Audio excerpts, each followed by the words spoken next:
Okay, and welcome back. Let's go ahead and load our game. Okay, so when we left off, we are now in the lighthouse, and we were going to read the Wraith's wedding dowry, which looks like someone was about to sit down, eat some bread, drink a little bit, and read this.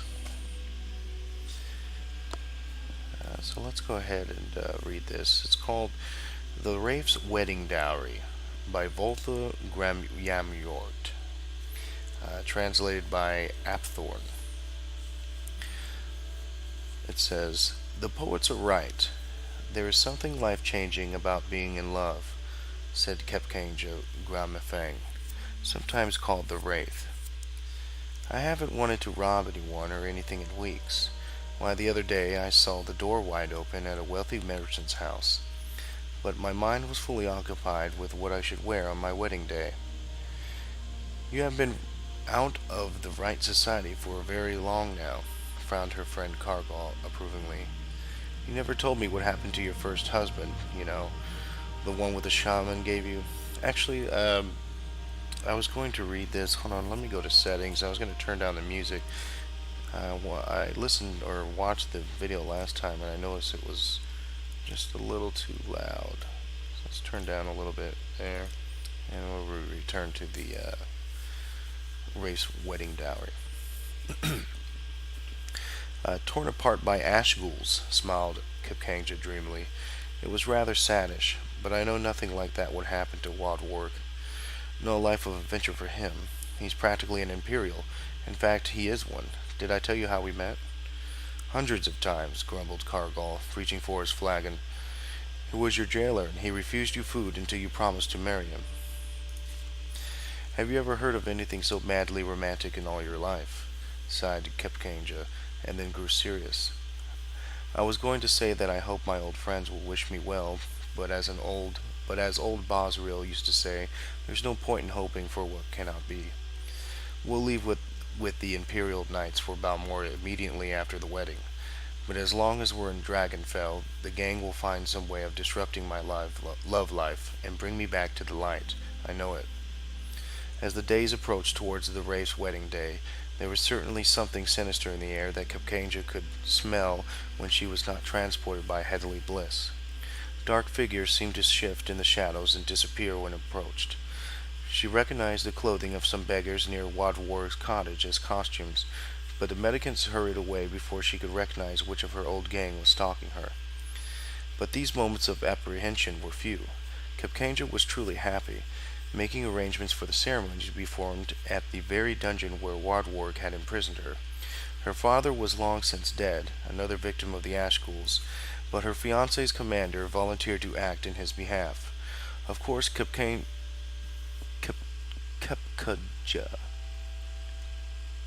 Kipkajna. I'm going to go with Kipkajna, had to supply her own dowry. She spent every last mark of her savings on ill-gotten gain to buy her beloved a truly wonderful present. The wedding was set for the stroke of midnight, as is Orc tradition. Okay, so they're orcs. The handmaidens' wives and imperial officers were busily sewing her into the gown of red velvet and fine gold filigree in the mid-morning. Dulcetta, one of the handmaidens, remarked that she had heard that Kikajna had bought Wadwarg a truly beautiful gift for her dowry. "Let me show it to you." Kikajna giggled. Okay, that's getting a little annoying to say Kikajna. Let's gonna call her Kepka. Kepka giggled, dashing from the room, half dressed to her hidden alcove. The present had been stolen. The women were horrified, but the Wraith found herself merely irritated, not surprised. This was truly the old gang style. They knew that the wedding ceremony without a dowry was marked as unlucky. She asked her handmaidens to finish dressing her quickly while she pondered what the burglars would have done with her treasure. The whole region was honeycombed with secret lairs and abandoned sites used to store their loot. There were obvious places, of course, but after much reflection she thought of where she would have put it under similar circumstances. Once the handmaidens had finished, Kepka bade them to make certain that the ceremony went on as scheduled, and not to fret as she might be a little late. She wrapped herself in a shawl to protect her gown from dungeon dust, and set off for the shrine of Malakath. The wraith had never before attempted to rob her own friends, and though she was peeved at them for trying to ruin her happiness, she had no interest in hurting them physically. Her style was to avoid conflict, though she knew it and would be inevitable. The lessons her mentor Cargill had given her had helped her avoid the lances and blades of guards and imperial knights over the years. Now she would see if they would allow her to survive a den of thieves and the unknown dangers of the shrine, without, most importantly, ruining her dress. The desolate place was so empty as she delved into it that she feared she might have made a miscalculation. It was not until she found the small room hidden down a long corridor that she knew she was at the right place, and that it was well suited for an ambush. She grabbed the chest with her treasure within and turned to face the assault. Two of her old gang, Yoram and Yori, the Red Guard twin brother and sister, were outside the door as she came from the room. They knew the wraith better than to taunt her and immediately attacked. Yorm struck out with a left thrust of his blade while Yori sought to rush her. The wraith neatly sidestepped Yori while dropping her weight to her rear left leg, shifting her right shoulder to the left to slip past Yorm's strike. The twins crashed into one another and Kepka passed swiftly on. Almost immediately she was set on by the Argonian Binyar, his mace whistling through the air at her head.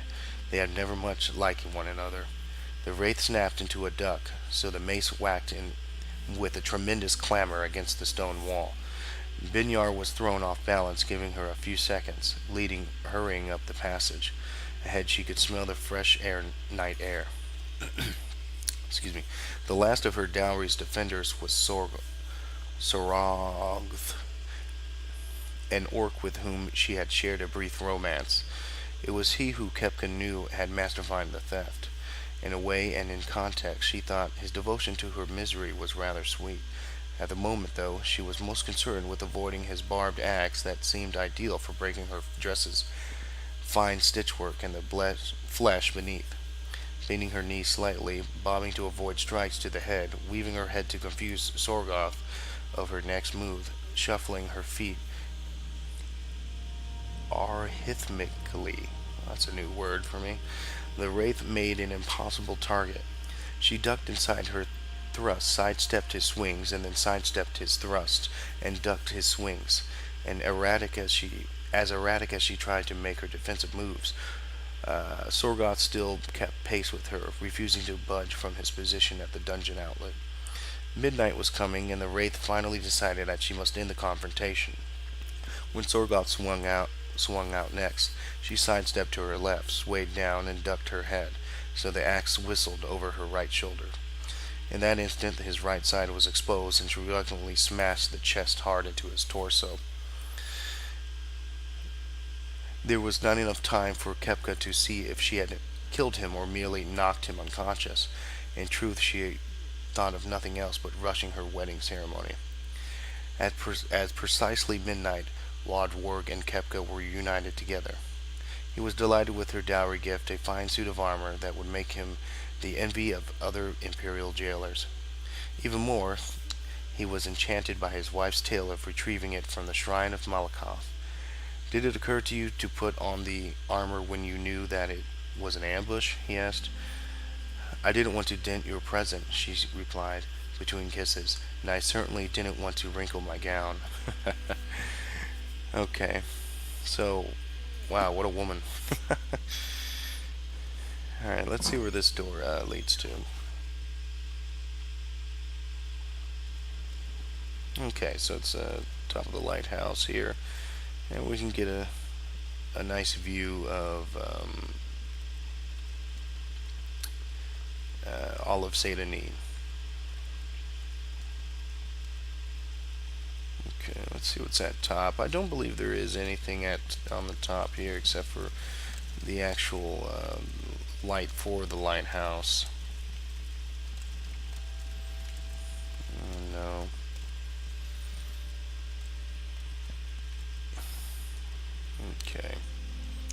course, we can jump down, but let's just go through here.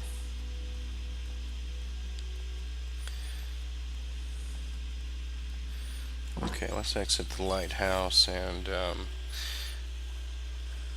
gonna go ahead and rest here. So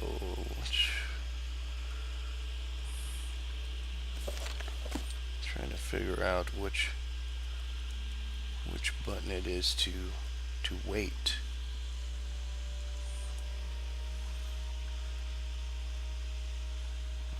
Perhaps that is in options. Okay, let's see, controls.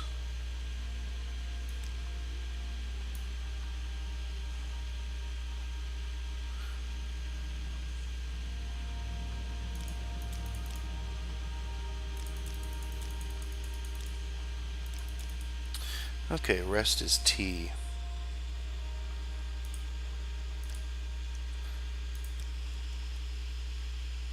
Resting here is illegal. Okay. So we have to find somewhere to rest. I don't know where I'm supposed to rest at. Perhaps can I just walk over here and rest behind this rock here? No, it's not far enough. Okay. Well, I do want it to be daytime so we can see, and I apologize for the quality. I'm gonna have to get my brother to help me figure out how to fix that. What's this about? But I think it looked a little bit better during the day. But look at all the stars here. As we can see the stars. Let's get on this bridge here and look at the stars. Wow, look at that moon. Now that's quite a close moon there. You would think a moon like that, and it's actually moving, isn't it? Yep, it sure is. If you look at a star, there, you can see it actually go past the star. I suppose it is my duty to help those less fortunate Okay, than well, myself. let's go somewhere not so populated, so we trigger dialogue.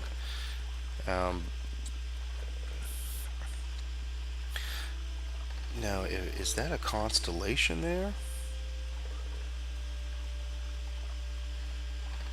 Okay, that looks like a constellation. That looks like that one. Perhaps we can see the actual constellations they talk about in the beginning when we picked our class and our name and whatnot. If they really are in the sky, if the game developers put them there. But look at that moon. That is just so cool. That moon is that close. We got a little bit of now. Here's just a theory, but this kind of this red smoke here, or pink or rose or what have you, that's in this air. If you look right here on the map, I'm pointing towards the northeast, and I believe that's where Red Mountain is, or maybe not.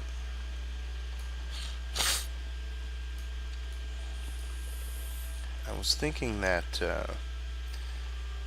maybe that's coming from Red Mountain, that red glow, but it looks like it might be in this area.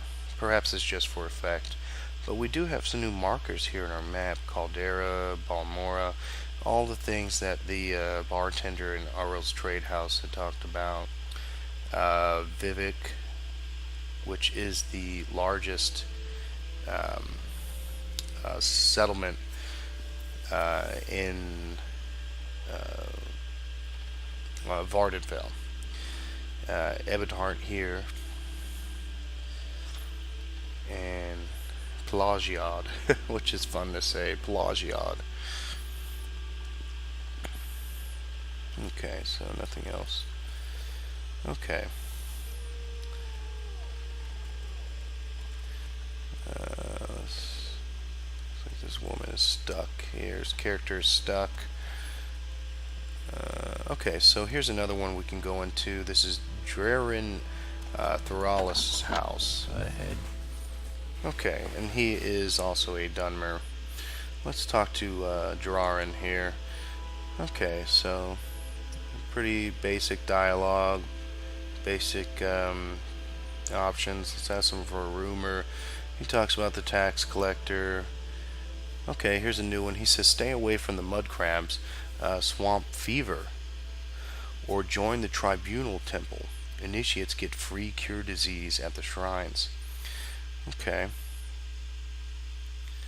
Swamp fever. Okay, so stay away from the mud crabs. Alright. See, now that's pretty good. That's pretty good advice. So that guy has pretty good advice. Hey, hey man, stay away from these. You'll get a disease.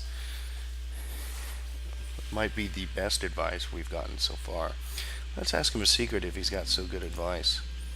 Okay, so he talks about the Daedra again, or like we heard before. Let's ask him a rumor. We've asked him the rumor. Let's see what he does. He's a commoner. He says, I do whatever needs doing. Cooking, cleaning, building, baking, making, breaking. And by your accent, I can tell you are an outlander. Since you're new to these parts, perhaps you'd like me to share a little local lore. Okay, we don't have an option for local lore, but I guess that would be services and whatnot. Okay, let's ask someone in particular. Okay, so he says, the Altmer Arl runs Arl's trade house. Socusius Urgala is the chief agent at the Census and Excise office. See, I don't know if we can get in there. I believe it had a lockpick value of 45. I don't think there's a front door. Let's go to a specific place. Okay, he talks about Arl's trade house.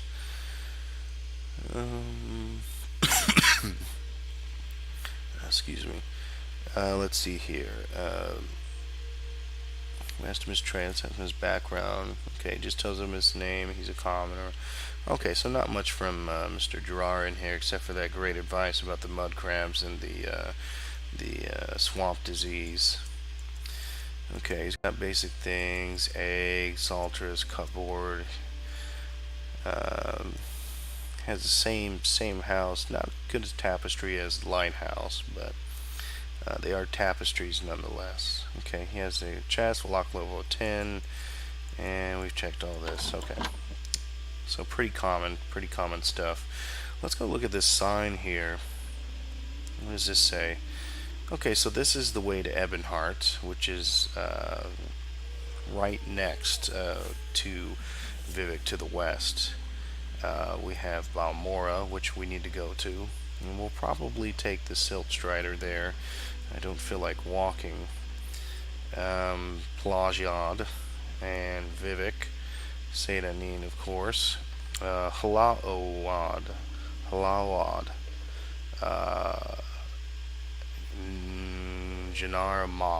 Ganarmok. Okay. You know what? I really want to try to rest over here. Hopefully, you don't run into any mud crabs. I believe there are some over here. Let's see here.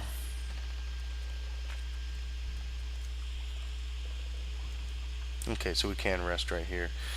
It is 12 a.m. Let's go ahead and wake up at 6. Okay, I was supposed to press on rest. I guess I'd taken some damage. Oh no. Okay, we have our first battle here. Let's see how well this goes. I don't know how well it's going to go. We are mage and we have a short sword. Let's see, I believe I press F to get out my weapon. Okay. Okay, I'm missing a lot. Okay, so it wasn't that difficult. And that was a Quama Forager. Okay, this seems pretty weird. I'm trying to crouch down and look at it. Pretty strange animal here. Looks kind of like a, it just looks like a giant maggot or a worm of some kind with a pretty grotesque face. If that's an eye or a mouth, I don't know. It kind of looks like just a mouth. A creature with no eyes or very small eyes and teeth. But a forager. Okay, so it's probably out foraging. Gathering things for the colony. He saw me there sleeping and just decided to attack me. Perhaps defending its home, but I guess the foragers are also defenders. I do not know. Okay. Let's give that census office one more shot. Perhaps there's a door that we missed that we can go into.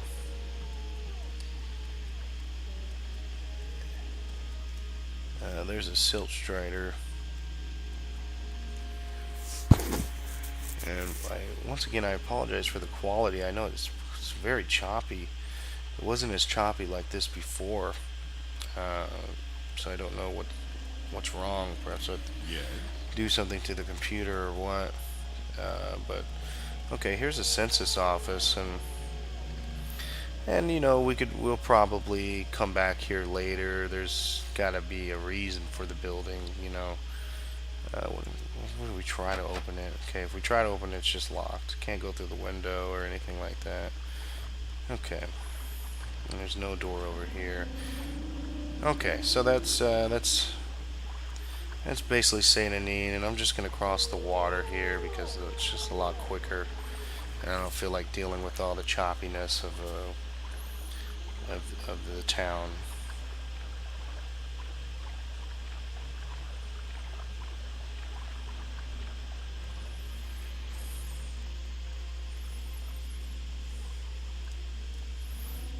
Okay, what is this? Luminous Rusala. Type of mushroom. Okay, so we can grab this. This isn't anybody's. This is just out here in the open. So let's grab a few of these and see what this does. Luminous Rusala has a weight of 0.2 units.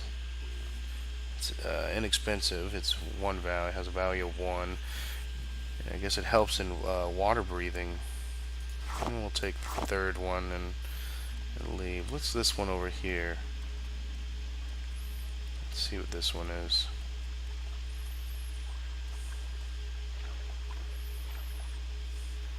Okay, Draggle Tail. And Draggle Tail, you can get the Ampoule Pod or Ampoule Pod, and this helps in water walking. Okay. I believe this is probably just some kind of fern or something. Okay, that's nothing. Okay, is this the mine that they were talking about with the raw ebony? Masartus. Yeah, let's give it a shot. It's not locked or anything, so I do not know if it harbors any kind of danger. But let's get out our sword here just in case. Okay, we would have been attacked by now, so sheath our sword and okay, now she attacks. Okay, let's get out of here. She's really attacking at a pretty high rate, and I'm really glad we got out of there because we almost died. That would have been terrible. That would have been really bad. I would have had to start the video over, and which isn't any trouble or anything, but we almost died in about 3 hits. Let's go into Hild and see if we get attacked again. Okay, we do get attacked. I think we'll stick to these.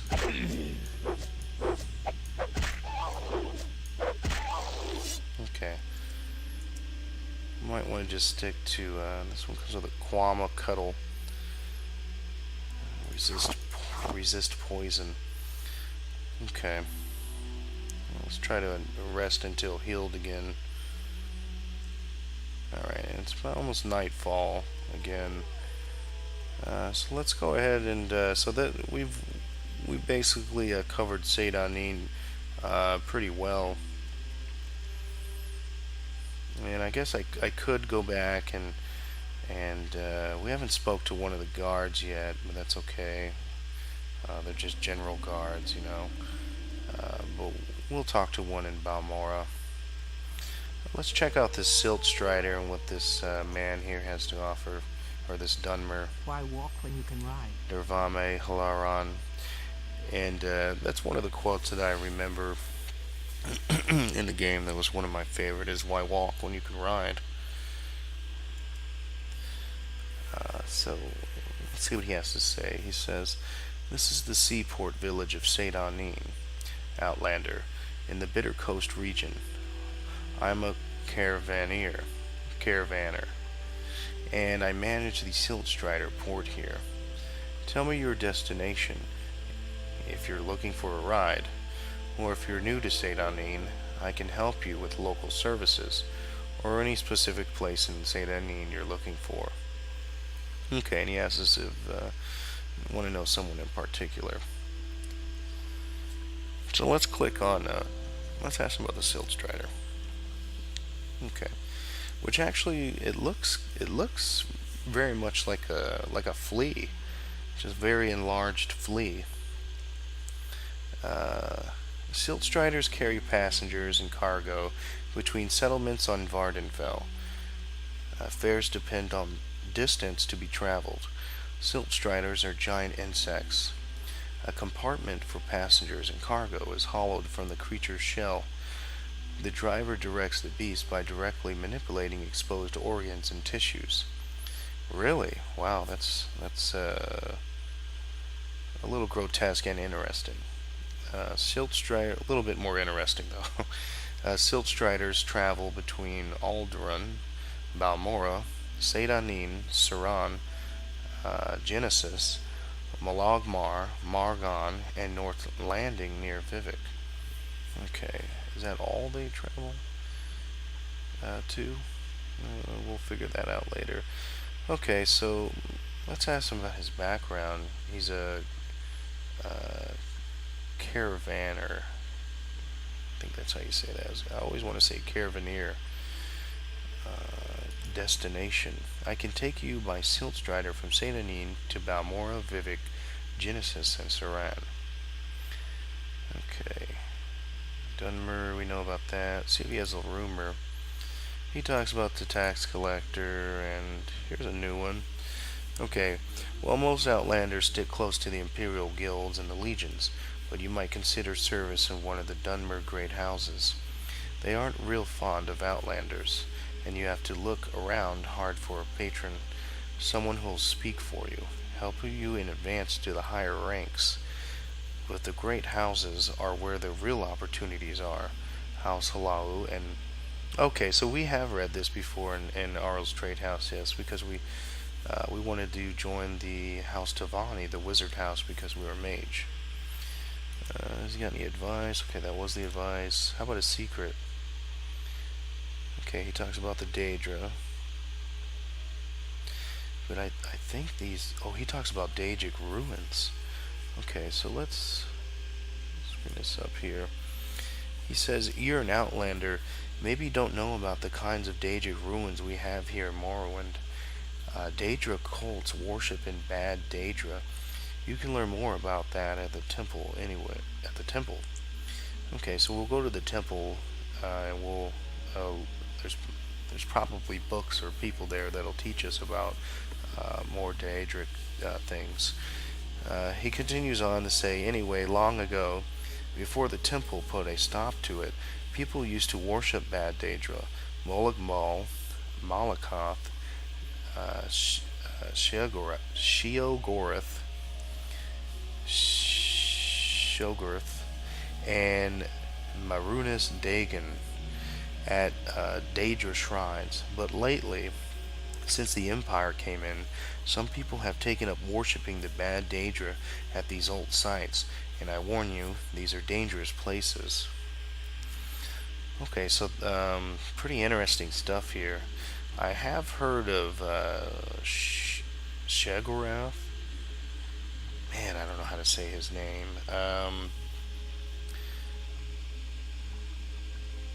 We'll just have to make something up. Shoggoth. Shoggoth. Okay. Um, yeah, so pretty interesting stuff. Um, let's see what else. You know, I haven't tried to click on it again. Okay, so he just says the same thing over and over again. Okay. Sorry. Sorry about that. Didn't mean to make you repeat yourself 4 or 5 times. Let's see where we can travel to from here. Okay, so we can travel to Balmora. It costs 15 gold. And it also has Vivek, Saran, and Genesis. Let's go ahead and go to Balmora because that's where we need to go.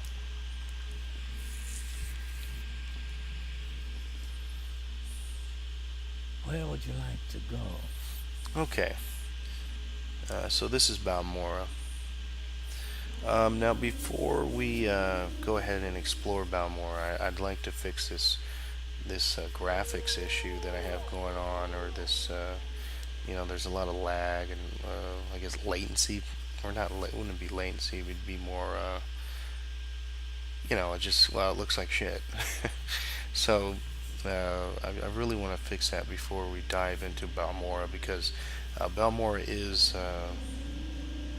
it is my favorite city or town here in Morrowind. So we'll go ahead and I'm gonna go ahead and fix that, and I'll see you guys in the next video. So there'll be more books, more conversations, more learning, more lore. Uh, we might get into a fight. I don't know. We'll see. We'll see what happens. But usually, if we follow the law and all that, then that won't happen. But hey, you never know. So, hey, thanks for watching.